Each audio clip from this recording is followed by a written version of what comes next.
All right, it is 7 o'clock. We will call the city council meeting to order. If we could all rise for the Pledge of Allegiance.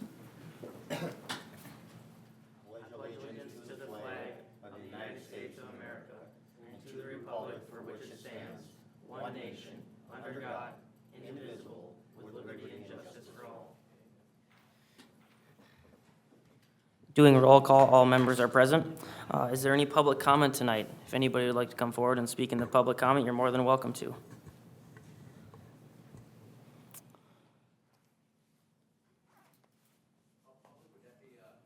Sure, come on up. Say your name and address for the record.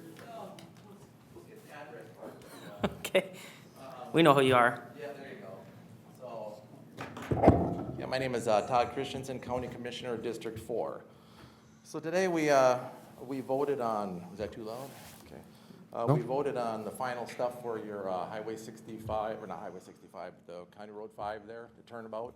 So they had, there was an extra like $450,000, but we were able to cover that with our ARPA funds, which is pretty good. So as long as the project, no unexpected stuff comes up, we should be able to cover it there. So, and then also too, that's going to be resurfacing as well. I'm sure, have you told them about all this stuff there?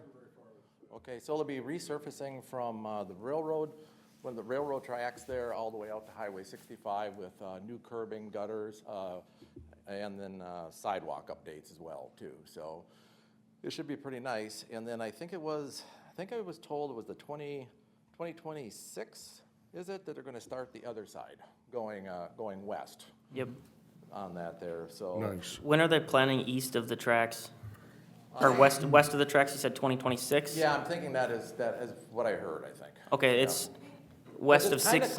It's kind of conflicting because I heard 2028 and 2026, so. So it's a little 2020 confusing. 2026, I was told last week, was the east side of 65 going towards 8th Avenue. 2028 is the west side from the tracks to the bridge. All right. Is what I was sounds told. good. Yeah, no, that's, and it's kind of confusing. I think what we should do too is have some kind of, I've been thinking about it, like I wanted to be here for the last meeting. I sent Luke a text, but I guess you didn't see it in time. I wanted you guys to inform you guys that we did vote to approve the funding, and today was a different vote. But anyway, so I think we should have some kind of a better line of communication within between the city and the county. I think that would be really good. So, because that was something when I run for county commissioner, I wanted to have that exact thing, so. Sure, that's on the agenda tonight. Oh, it is on the It is. agenda? Well, did you want me to wait and say it again? Yes. So, and then, so I sit on the Metropolitan Emergency Services Board too. So there was a couple things that got going there. There was granted, $7 million was granted for GIS school mapping. That's just another more security stuff. I have to talk to Wayne, the sheriff, and see, because throughout the state, some schools are gonna opt in and some schools are gonna opt out on that one. And then a little change to the legislation too, because at the county, we weren't sure about, so like MNsure, there was the MNsure, what the heck do they call that there? The assessment portion of the MNsure bill failed. So, because we weren't sure how much was gonna fall back onto the county as well. So, and let's see. Oh yeah, and then also too, there's changes starting August 1st for open meeting laws as well. But mostly it pertains to virtual, when somebody is not here. Because before you used to have to, if you were somewhere else, you had to state your location and all that, but that's gonna be done away with, so. There was a lot of discussion on that at the League of Minnesota Cities Policy Committee meetings. I was in those. So I was wondering if that would make it through. I think it provides people the opportunity to, be like if you're overseas or in Europe or somewhere, you can Right. still be at your meetings if you Right, need to be. Still be at your meetings, exactly. Did they change the percentage of attendance that you had to have with that? Did you? No, I haven't got that far into Okay. it though. That's just something the person wants, Josie, you guys probably want to look into that and see what those new laws are going to be.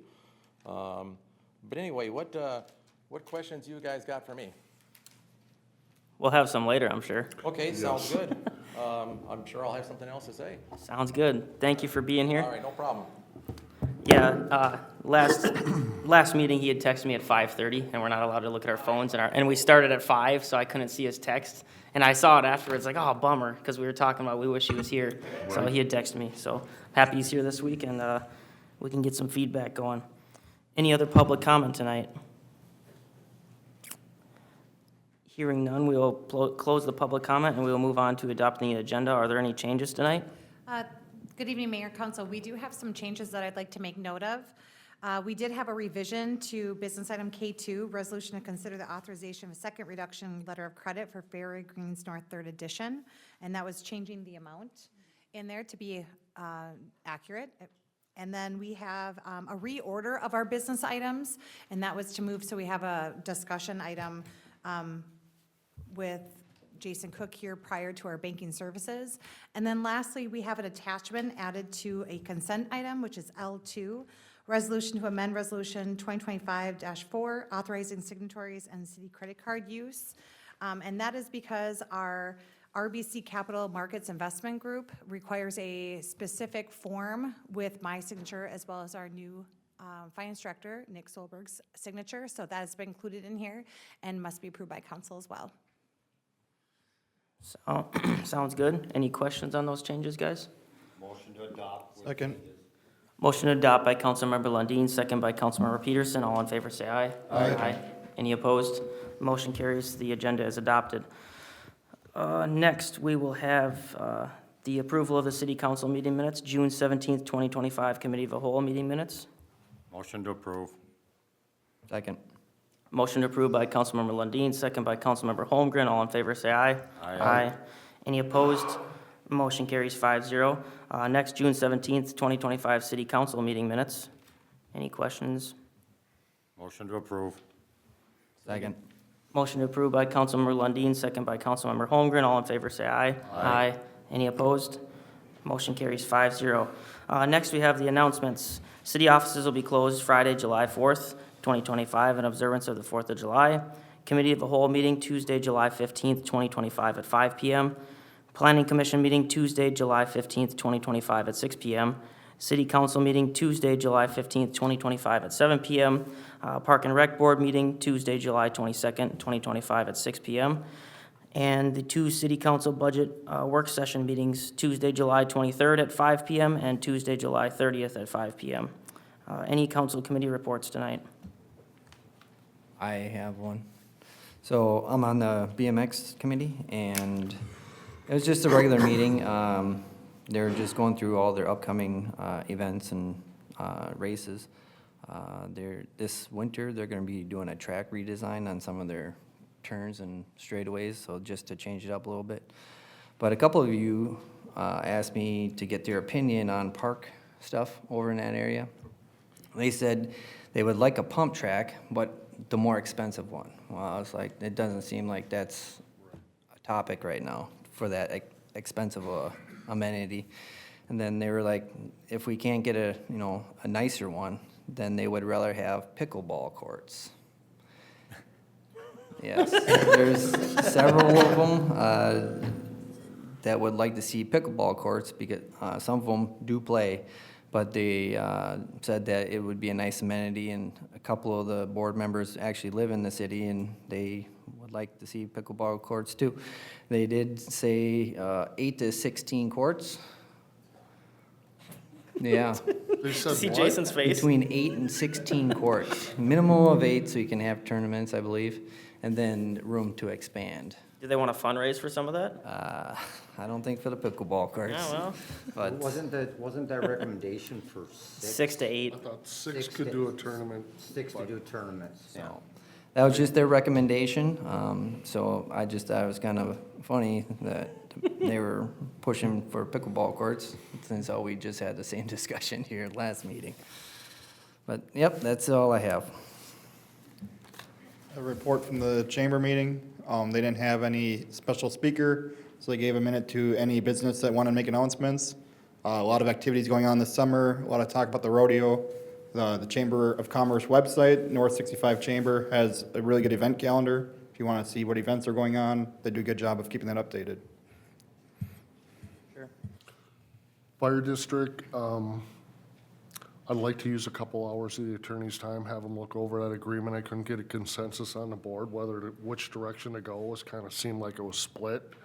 So I offered to at least have a preliminary look at it, to even know if that's the right direction to go. So we'll get an opinion there. The board kind of moves slow. There's a lot of hard work, I think, that needs to be done on that fire district, and I'm hoping they all step up and start doing what we need to do on it, that's all. Sure. All right, so the school board meeting on the 26th was pretty jam-packed. They talked about their referendum that it will be on a ballot November 4th, 2025 for a special election. The total monetary value of that is pretty astounding. I have it broken down by school and by kind of topic. $7 million in security and safety upgrades, $20 million in deferred maintenance, $6.5 million for recreation and athletics, $14 million for Isani Primary School, $4.3 million for Cambridge Primary, $600,000 for Isani Intermediate, $5 million for Cambridge Intermediate, $4.4 million for Isani Middle School, $600,000 for Cambridge Middle School, $12.8 million for the high school, $2.2 million in miscellaneous projects, totaling $87 million, and that will be question 1 on the referendum. Question 2 is for a field house. That is $37 million with an inflation allowance of $3 million. So it could be up to $40 million on that question. So that obviously that could have a fairly significant impact on taxes, and people need to get out and vote. You know, obviously there's some great things in there, but you can look on the school board's website, and they're supposed to be doing a lot more informational stuff on what you're getting for that money. There were a few questions that I had about a handful of those items, so I'm gonna meet with the superintendent and the finance director at the schools, kind of get a breakdown on why some of that stuff's in there. Other than that, there will be deficit spending for 2026, with a 3% increase in revenues and a 4% increase in spending. So roughly a $1.5 million deficit spending next year. State mandates being a large part of that, but not all of it. Their fund balance is hanging out around 20%, so their fund balance is fairly healthy. And then another interesting tidbit that I found, I guess, really interesting was that there's 34,000 people roughly in the school district now, within, you know, the boundaries of being in the school district, which is up over 10% from 2020. But school numbers of attendees actually decreased. So while the district is getting more potential students in it, their numbers are still decreasing. So I think we're seeing more people doing homeschooling or other schools. So November 4th, 2025 is the referendum, and that'll be important for people to get out and vote and make their voice heard. And then we did have the public safety training seminar. I had asked city staff to send you guys the slideshow from that. I don't know if you had gotten it, and we can talk about that more when we talk about the county discussion later tonight. Any other reports? I got a question. Did they give you any numbers at all, what the average debt or tax burden would be on the average house in the county?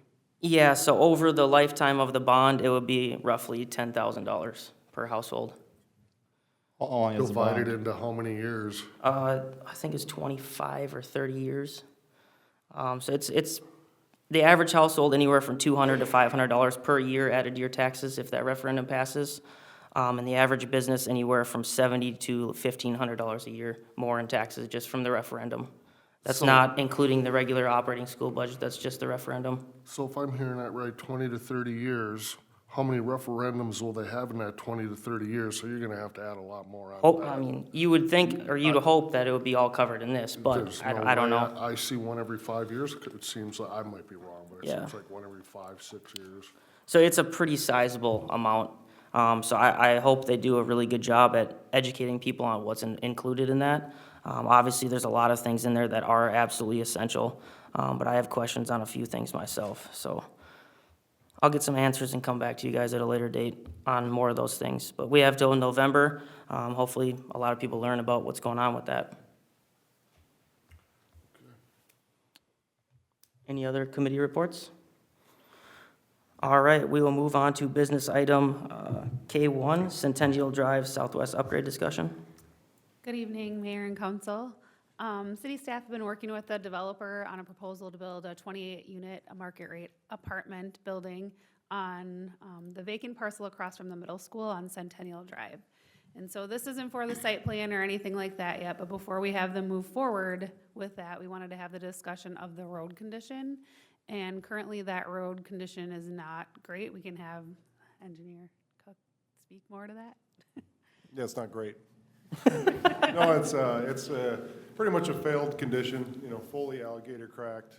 And doesn't have a turnaround either. So it's just essentially after you get past the southern school entrance, it pretty much just goes to a private, you know, road that's been kind of left to deteriorate. We did seal coat it a couple years ago to just try and get a little life out of it with the expectation that we're gonna need to do something with it, you know, eventually. So I guess the question is, you have three options really, is what we had discussed internally. And it's waive the road upgrade requirements. We usually require them to be upgraded if we know there's gonna be more traffic. And allow the project to proceed with Centennial Drive in the current condition. Require the developer to cover the full upgrade cost, mandate they pay for the entire upgrade, which could potentially prevent the project from happening at all. Or approve the cost sharing as per policy, which if we do that, the city would be contributing approximately $144,000 with the developer at about $125,000. These are estimates, obviously. But That's the city street now? yes.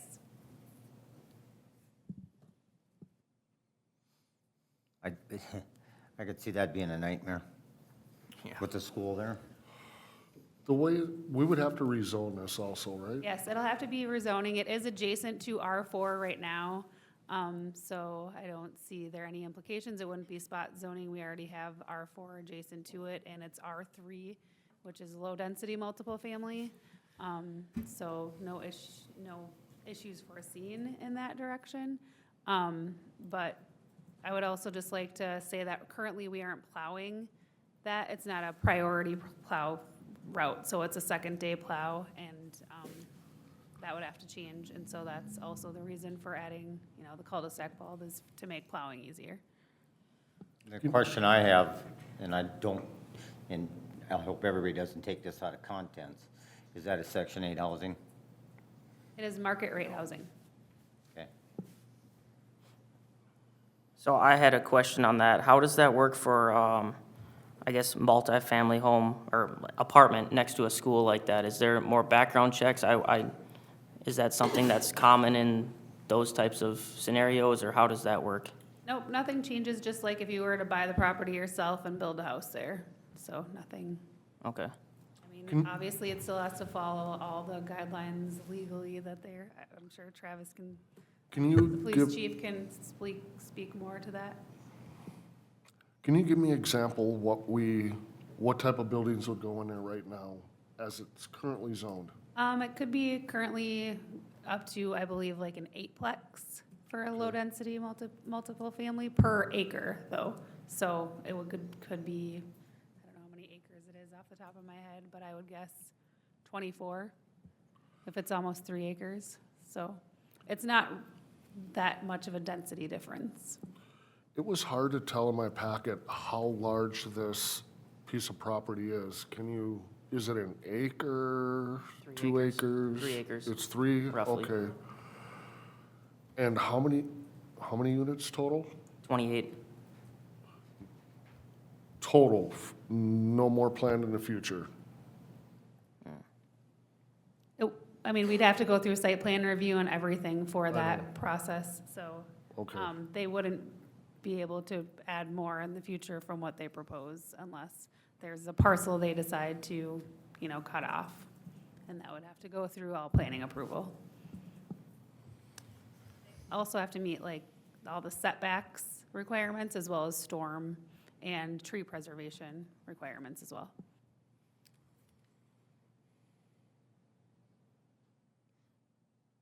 I myself worry about, the cost of it, and right now, we don't have any need to necessarily redo that road, and this would obviously require us to do so, and I think that's a pretty sizable cost. And I would rather not see that on the taxpayers myself. I don't know how feasible that is, but that would be my recommendation on that. If we were to go forward with something like that, I think that the developer should pay for the cost of the street because they're bringing that need. I agree. I don't disagree at all on that. Yep. I mean, you look at most developers, when they develop property, they're responsible for that infrastructure to start with. Right. And we just, unfortunately, we end up plowing it and maintaining it. But that initial cost to build it out and fix it and do it right, I personally, I don't think that's the city's leg to stand on that. Agreed. Any other questions? No, so what I'm hearing is that you want the developer to take all of the costs? Okay. Yeah, up to city standard too. Even if it prevents the project from moving forward? Yes. Yes. Even, okay, just making sure we're aware that multifamily housing is our best tax base. So it's our best way to grow our tax base. So just clarifying that. But also the payback on $150,000 is quite a long time. So when you're subsidizing housing development, it has a long-term cost to taxpayers that have to be paid back. So it's, we recommend or require developers in other areas to do this. I don't think it's out of the norm. Not for already owned city street. So Sure. the city street was already in place, and so that provides the access. And we could theoretically assess the other properties across the street and on the corner for the upgrades, because in the long term, we're going to have to upgrade this street anyway. It's going to be part of our capital improvement plan in the coming years. So actually, this helps us save money in the long run, because we're not paying for the entire reconstruction of the road on our own, and then having to go through the entire assessment process. Yeah, just to chime in on that, that's, I guess, exactly where I was gonna go. Like I said, the road's already failed. We barely, did a seal coat just to try and get it to last longer, but if we're about to do the project and this project doesn't happen, well, now we are running the whole show, as opposed to just following, and the reason we just generated this as a concept was if we followed the kind of the assessment policy, if we were to assess it when we were gonna do the project, what would the numbers come out at? And then the thought is just, we could either actually do a full assessment on the project, on everybody involved, but we do need to get an easement on the school's property as it is.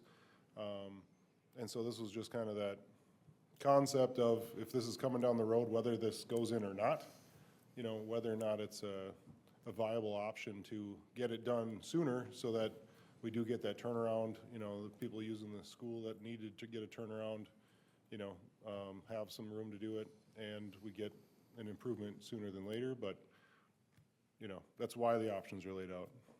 That road doesn't access anything other than one of our lift stations, correct? One home and our lift station, yep. Okay. So if it were assessed, how many people would be on that assessment? It would be the 4 parcels. This is currently 2 parcels that would have to be combined. So each of those parcels, the frontage, the property owner at the end of the cul-de-sac, as well ourselves and the school district. The problem is with the school district, we pay it in tax basis. Right. I was thinking the same thing. The only thing I see wrong with this is I could see this being a traffic jam in the mornings and afternoons. I wish there was another way for them to access that property rather than going through the school. Because it's bad enough, I mean, but how many times have we had parents and school come in and say, we need to do something for better flow? Now we're adding more flow to it. So I'd sure definitely like to see a different way to access that than going through that school anyway. I mean, you always have that challenge is, traffic is bad enough with the schools. There's always that traffic jam.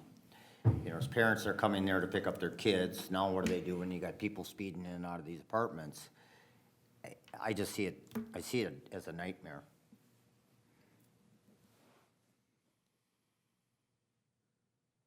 Any other questions, comments? So is that still the consensus then? Want Should the we vote on it? developer- It would be preferred. Anybody want to make a motion? I'll make a motion to go forward with the project if the developer pays all the upgrades. Motion by Councilmember Holmgren, second by Councilmember Peterson. All in favor, say aye. Aye. All opposed? Motion carries 5-0. We will move on to K2, a resolution to consider the authorization of a second reduction in the letter of credit for Fairway Greens North Third Edition.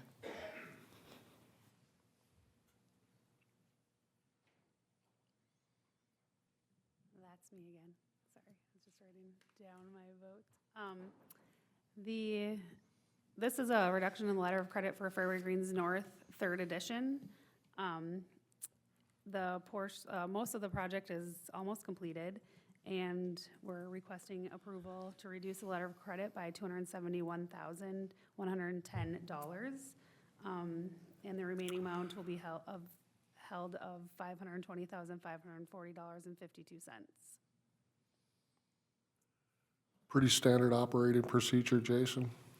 Yeah, I guess the reason we had to make this a revision here was just that attached cost estimate and how they broke it down. Is slightly different, just because they were basing it off of a higher total project cost than our letter of credit was based on. And so we had to kind of rework the numbers to be, we're holding the standard 125% of work that's not done yet, and then we're holding 20% of the work that is done, which is just following the development agreement. But had to make these numbers based on our actual letter of credit and not that requested numbers in their attached cost breakdown. So, yeah, it's following our standard agreement, our standard process, and they've completed the work that we're reducing the letter of credit for. Motion to approve. I'll second. Motion to approve by Councilmember Lundin, second by Councilmember Heeman. All in favor, say aye. Aye. Any opposed? Motion carries 5-0. K3, County Collaborative Discussion. So this is one we had talked about a few times now, and I guess this is probably regarding the Safety Committee and something with the streets or infrastructure. I guess I don't know if you guys had any further ideas, but I still think we should do kind of like a comprehensive plan of the county roads, just so we can get a feeler for what the city residents want on these county roads, because we have a better, finger on the pulse at the city than I feel the county does for our residents here. I don't know if you guys had any other discussion or ideas, or if Jason had any ideas, or if you just wanted to start on it, or what's everybody's thoughts? I also would like to maybe ask the commissioner who's here, Yes. is if they have a timeline of when their study would be complete, because if we are able to get a copy of that study with the assessment that they did countywide, that'd be very helpful for us to know where they stand. Sure. Todd, can you come up to the microphone, please? Sorry, or take the microphone or something. Then we have it recorded. All right, sounds good. Well, at least I got the right glasses on now. When I went up over there, I was like, what the heck? Anyway, so, I was gonna say too, that if you guys could put something together with, the roads, then that would give the county something as well Right. to know, because it's hard. I mean, you guys, nobody knows your city better than you guys do as far as what needs work and what doesn't. So, I mean, anything to get this communication better. So, Jason, how's the communication been recently with the county? Has it been? Yeah, Does Justin work and with I- Justin and everything? Yeah, we've been communicating, well through this organizing of the roundabout project and Okay. things. I believe that's been going well. Obviously, he and I talking to each other is different than the county board and the city council talking to each other. But right now, yeah, I would say we've been working well on the engineering side of the process of projects, but that planning side and the big goals, what you guys are Right. gonna wanna bring is, brought from you guys and the residents. So You know, that step of the communication, I guess, is something you guys can work out, but for sure, you know, trying to stay in contact with Justin, you know, for what's coming, what we need to do, you know, when we have a project that butts up against a county road, you know, we're letting him know, and we're keeping everybody aware on our side of things, but, you know. Yeah, I don't know, I mean, I don't, what a thought on you guys having some kind of committee or something, you know, to put together to assess roads, at least the county part of the roads, you know, that we could at least have an idea on, you know, what issues there are with them. So like, I noticed like on Whiskey Road going south, I always kind of wondered why, so the 30-mile-an-hour speed limit ends, but then you have another crosswalk down the line a little bit, you know, I always kind of wondered about that a little bit, but. We've been asking that same question, and we can't do anything about it because it's a county road, and the county can't do anything because the state has jurisdiction or something Well, like that. Yeah, well, that's true now, but there has some, things are changing with the state now, and they're gonna start giving some of that ability, I believe, to the municipalities. But yeah, I think it's, what the heck was it? It said had to have a three-party speed study and all that, or a third-party, you know, study on that too. So, I mean, it's government, nothing seems to happen fast. That's what I've been learning.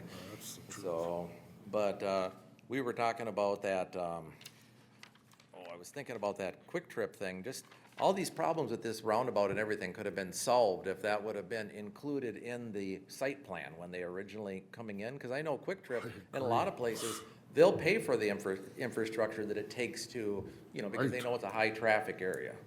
So it was too bad that that wasn't worked out before. Yep. So, Yep. but, and then, well, there was one other thing too, unrelated to that. FEMA has some changes too. They're giving some of that ability back to the states as well. It's gonna happen after the hurricane season. But anyway, what is your guys' thoughts? What can we do to get the communication better?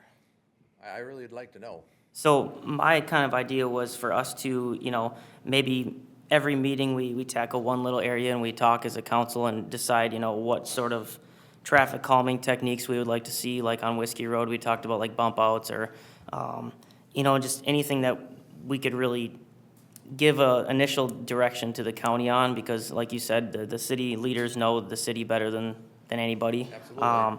So that was kind of the goal, you know, make a plan for each road, and then, you know, the county engineer can look at it when he starts. He can decide to not use it. He can maybe, you know, tailor what he does based around that. It's kind of, you know, just our recommendations. I don't know, you know, what that looks like. I don't know how advanced that would be for us to do something like that. You know, if we have to pay for some engineering studies or something, I mean, I'm sure they could be used by the county at that point too. But that's, you know, my idea, because I think there has been a disconnect historically between what the city needs and what the county wants to do. Obviously, the county has a lot of roads to cover, but there's the biggest or the highest traffic county road goes through Isani, and it hasn't been touched since 2004, and it's not scheduled till 2028. So we still have another over 3 years to try and milk out that road. And I think, you know, if this communication would have happened 5 years ago, we wouldn't be in the predicament we're in with a pretty bad condition road. Yeah, Mr. Mayor, I believe the talk on the roundabout, didn't that start like in 2016? I think when this all initially came up, something like that, for the roundabout? It was discussed during a site plan evaluation. I remember I was sitting in the audience, and the council and the mayor at the time didn't want to hear about having Quick Trips on set their parking lot back 12 feet so there could be a better traffic control situation there. So that was passed without enough foresight, I think, and we kind of got in that situation. But you guys started talking about that back then. What are we going to do? And then we kind of moved forward, try to get, you know, the county and the city together, figure out something. Well, you know, if you had a meeting or something, you also could have, you know, maybe Justin could come in, you know, if you guys have a special meeting for the roads or something, we could have the county engineer, especially if it's county-related roads, come in and maybe give some insight too on things. So, it's like you say, it's important if a guy wants to do something, it takes so long to get the money and all that from the state and everything we need to do, that the sooner the better. So, but anyway. Jason, how long is a comprehensive study good for? Like Intermayor Merle is talking about, wants to do maybe 2 studies, some comprehensive studies on 5. Well, I Whiskey. mean, the full comprehensive plan that we have to do is an every, I think, 10-year plan. Okay. Our capital improvement plan, you know, is every 5 or so years. We've recently extended out, 30 years or whatever it is that our last version had to things that we want to have addressed. So, ours just don't usually reflect the county roads, our normal studies, because they're not our jurisdiction to come up with the game plan and what infrastructure to add in our, budgeting for it. So they haven't really been included in them. So I think the next comp plan is in 2030. So, if we're looking at adding it to it, it'd be a few years from now if we're just trying to do it that way. Otherwise, doing its own separate evaluation of the county roads, or, council having discussions about what you guys want to see and look into individual things, I think is probably all the further you guys would need to go for finding what you want to see done, and then talking with the county on schedules and getting into their, Okay. plans, I guess, is the other part of it. Well, my thought was, if I remember the discussion at the last meeting, that if the city went ahead and did that on the county roads, it would cost the city money. So that if the study is good for 10 years, the county would have to do a study in order to probably do those roads. What I'm coming down to is, maybe we can get an agreement with the county that if we do pay for the study and they do the work in the near future, in the next 3, 4, 5 years, if they could comp us back for the study. If they can use the study, Huh? if they can use the study. If they can use the study. Right. So I mean, a study, especially for finding what improvements you want, doesn't really have an expiration date. It's just what you're looking for an improvement to happen. Whether or not you're looking 20 years out and you're thinking, hey, in 20 years, we think we need a roundabout over here,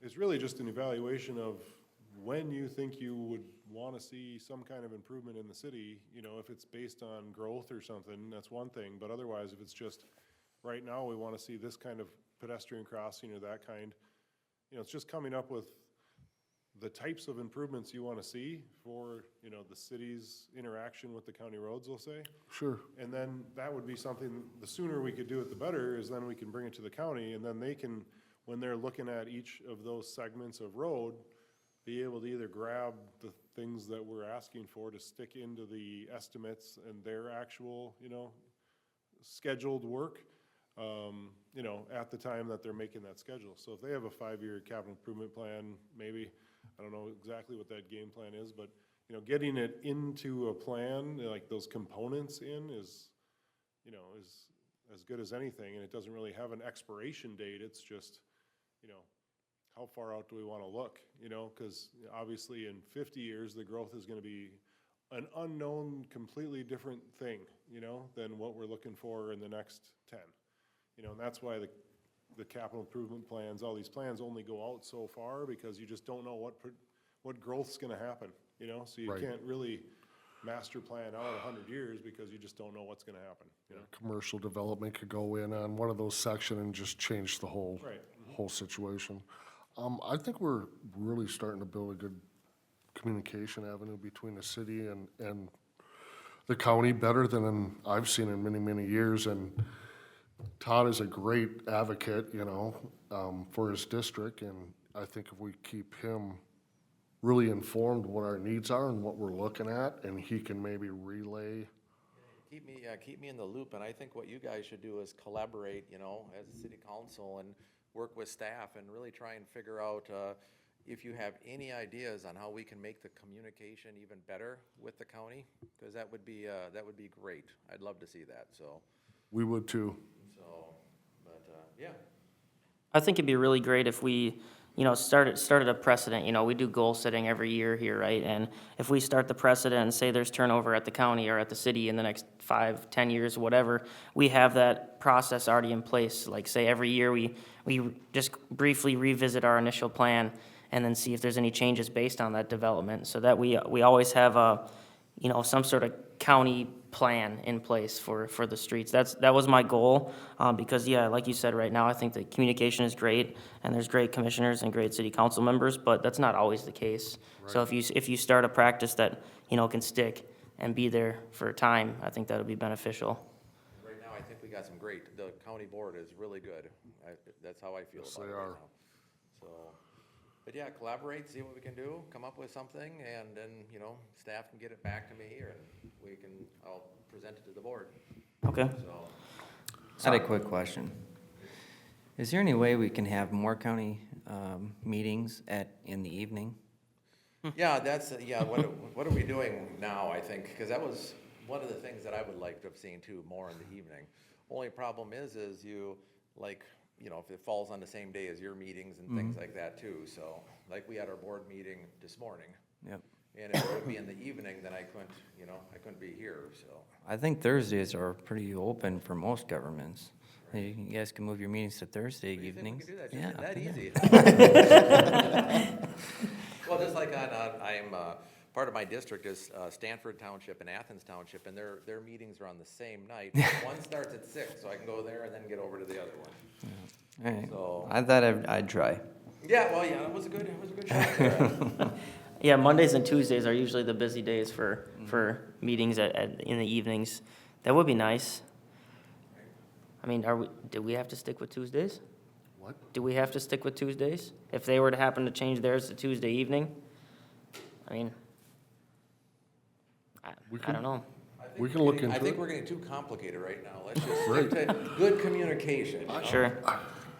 Maybe have bring it back to Cal and get a list and have staff look at, what our needs are and pass them along and see if they can give us answers on them anyway. I'll tell you, slowing down cars on Whiskey Road going south. That's been a priority, that we've talked about that many times. Yes. I don't know if the county can just, be aggressive and just change it to 30 until after that crosswalk. That's really what we want, because then we can actually sit out there and we can enforce that speed so that people aren't going so fast and, Yeah, because I couldn't understand that. The one day I was going back south, and the car ahead of me must have, I don't know how fast. Well, they actually passed me, because I apparently I was going the speed limit. They passed me, and they take off, and then they gotta hit their brakes real hard, because there was a lady, a stroller thing, and a kid on a bike in that crosswalk. yeah, that's dangerous. Yeah, so, all right, anything else? Can you bring that back to the county board I will. and I'm ask actually- about that? I'm actually gonna find out about that, because it's always bugged me too, so. The two things I've heard about is whiskey, because we had 2 severe accidents last, Right. I think it was July and August.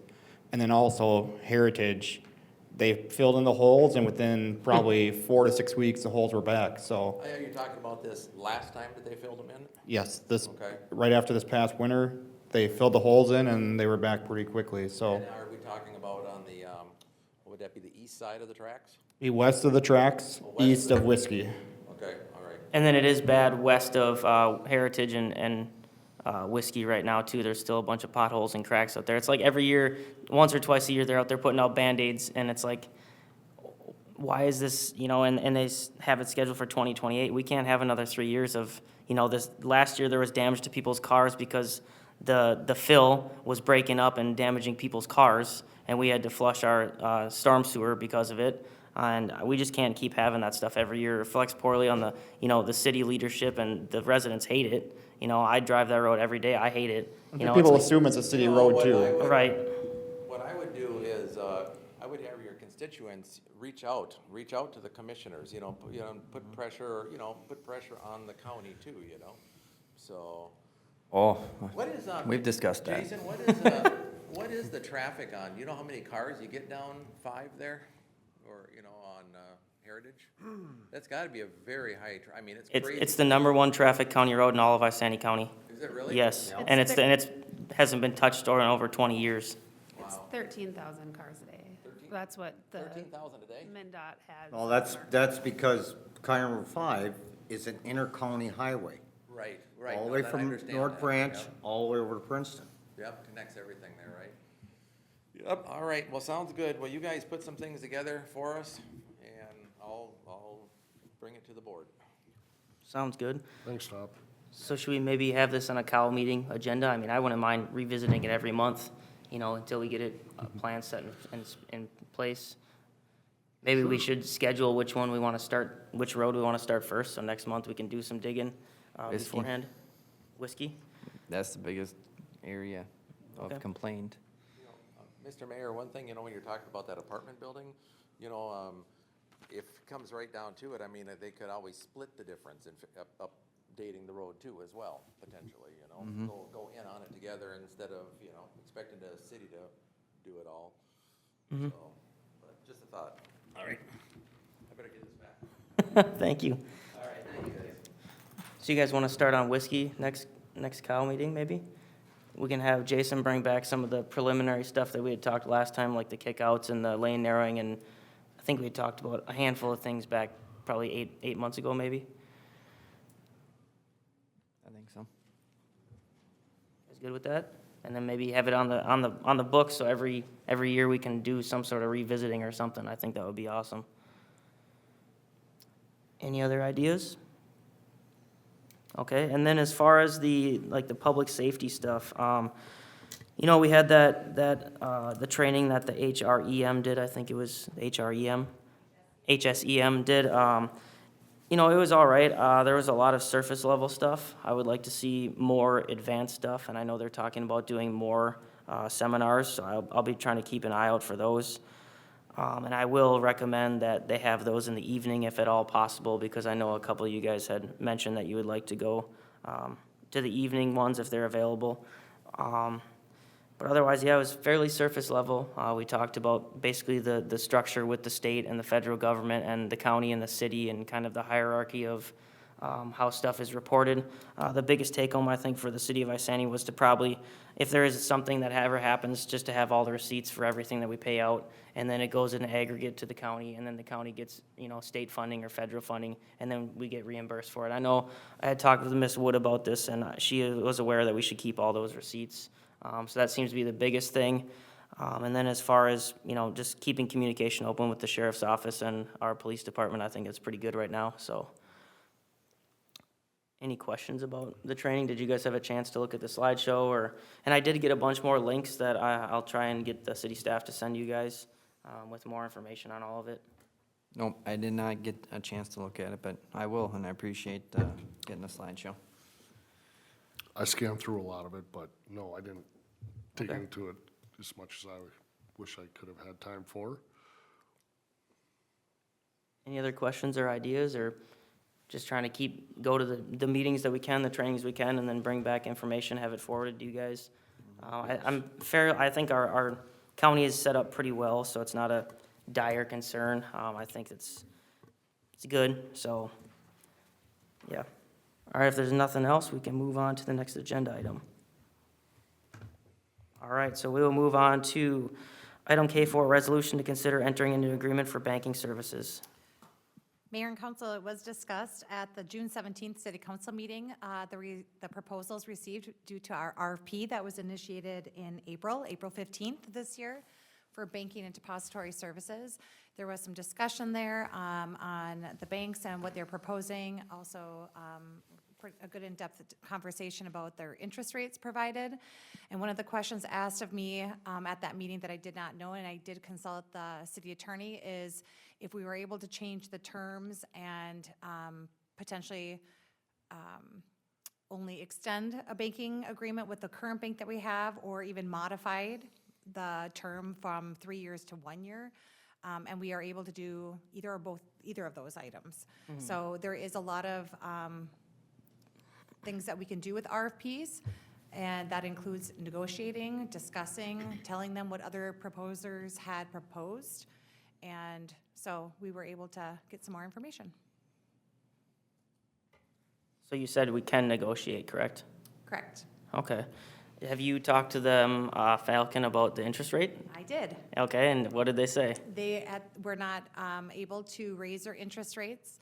They did point out some things of the cost of switching banks.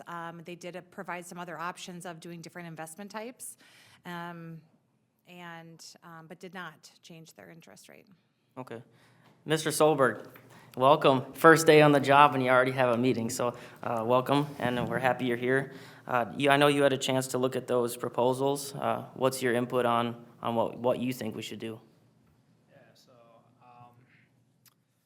kind of looking over those, was discussed last time, Vulcan's going to have those lower monthly fees. With security, they're gonna be slightly higher, but like we said, those interest earnings are going to offset any increase in fees that we're gonna see.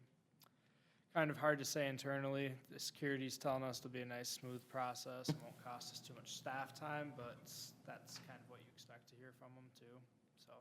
Well, you hope that process goes good, it's how much staff time is it gonna take for us to really get back up to speed and get to the point where we were with our current system, so. I think that both the proposals are good in their own ways. With Vulcan, obviously, it's the familiarity. They're still paying a decent interest rate on all of our accounts, and just the familiarity with the system is going to be important for us at this time. I also talked with Josie a little more about some of our other investment options too. Right now, we hold roughly $9 million at those banks on average throughout the year. That kind of ebbs and flows as things go. There may be other investment options, just working with our current investment management people are with Oppenheimer, and it would just kind of be working with them to see what other investment options are available to us through them and kind of what their money market rate account would be too. Kind of need to know what their interest rate would be and how flexible they would be with getting money transferred in and out, because that might be a different way for us to kind of manage it versus keeping it all at a local bank too. Okay. If you were to guess, I know it's probably a hard guess, but could you put a rough ballpark number on amount of hours it might take if we were to switch? And I know it's very, very difficult, and obviously it depends on a lot of things, but are we talking 50 hours, 500 hours? I mean, just a ballpark rough? I'd say in that first month, we're probably looking at like 50 hours between me and the other finance staff and other admin that would be involved in that, just getting signers and everything moved over. That 50-hour mark's probably about right, and then after that, it kind of depends on how their system functions too, if there's gonna be any time lost there too. Okay, so, say 50 hours at, you could say $60 an hour, that's $3,000. Okay, and then if you were to transfer some of our liquid assets to the other management company or other bank that we have, what would the implementation on that potentially be? Would that be a similar type of hours, kind of getting money over and familiarizing yourself with that? I'd say it's probably going to be a little less time spent with that. We already kind of currently have it set up to move money back and forth between our current bank and them, so we can still tap into those old avenues that we had for moving that money back and forth. It'll also just allow us to potentially look at some other higher yield investment options too, with CDs and other items like that.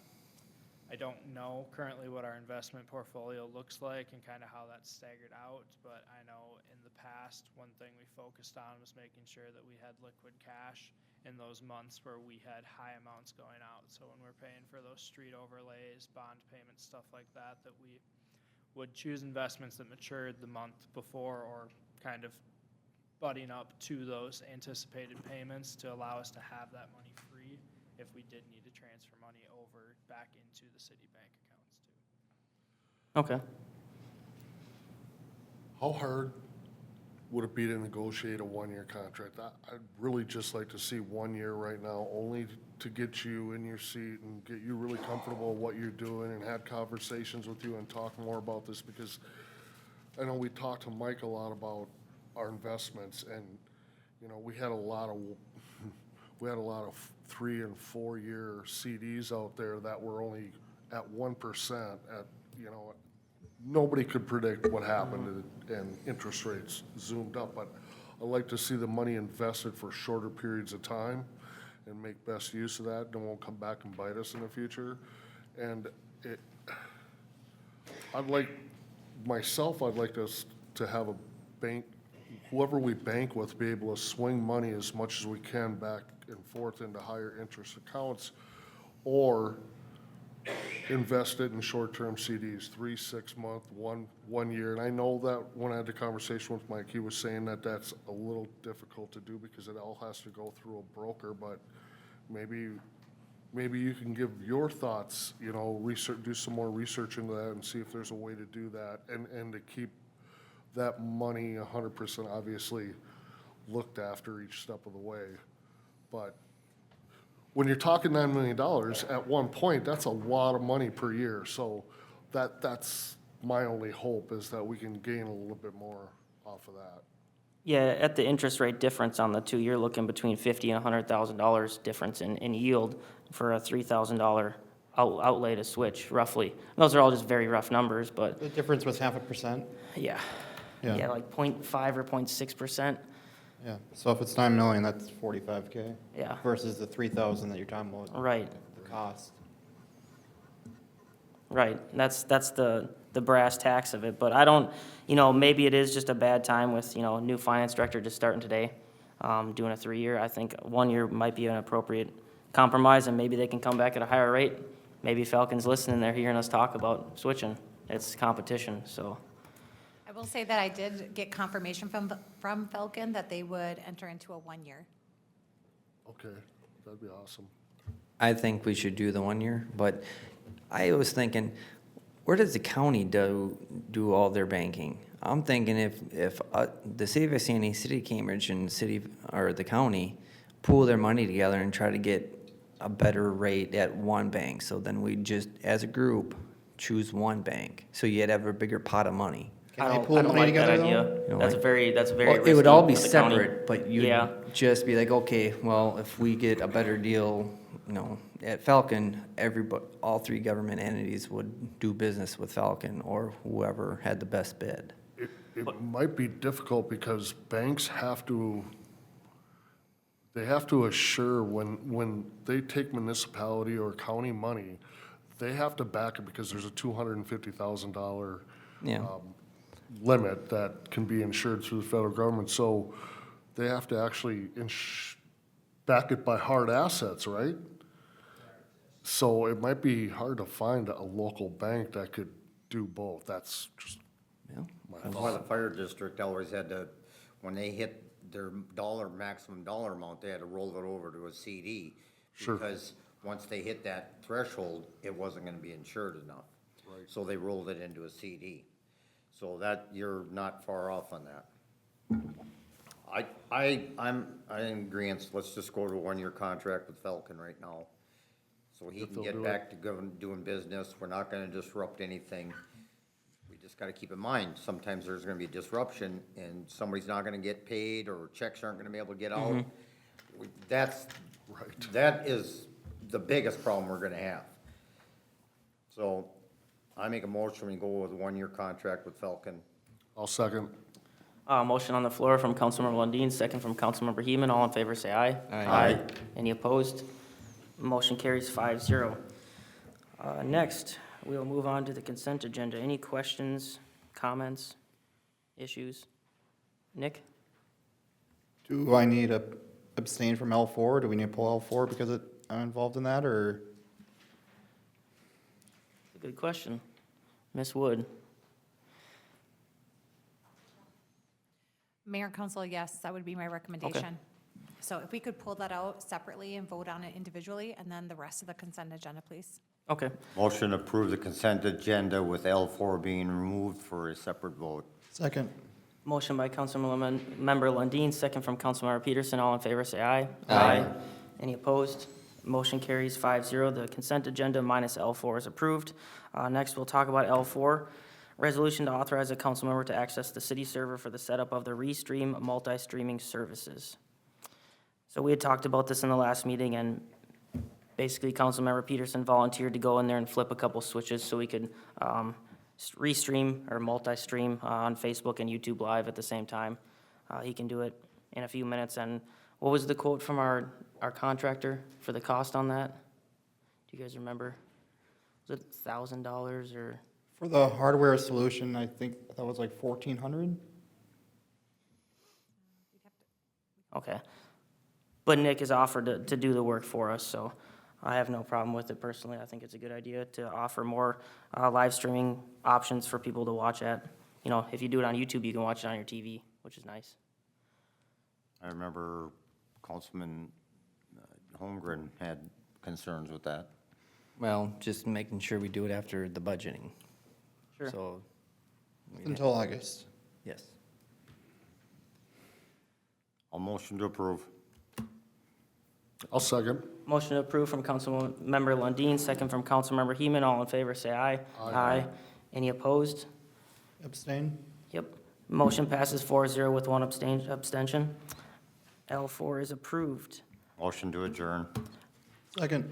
Motion to adjourn from Councilmember Lundin, second from Councilmember Peterson to adjourn. All in favor, say aye. Aye.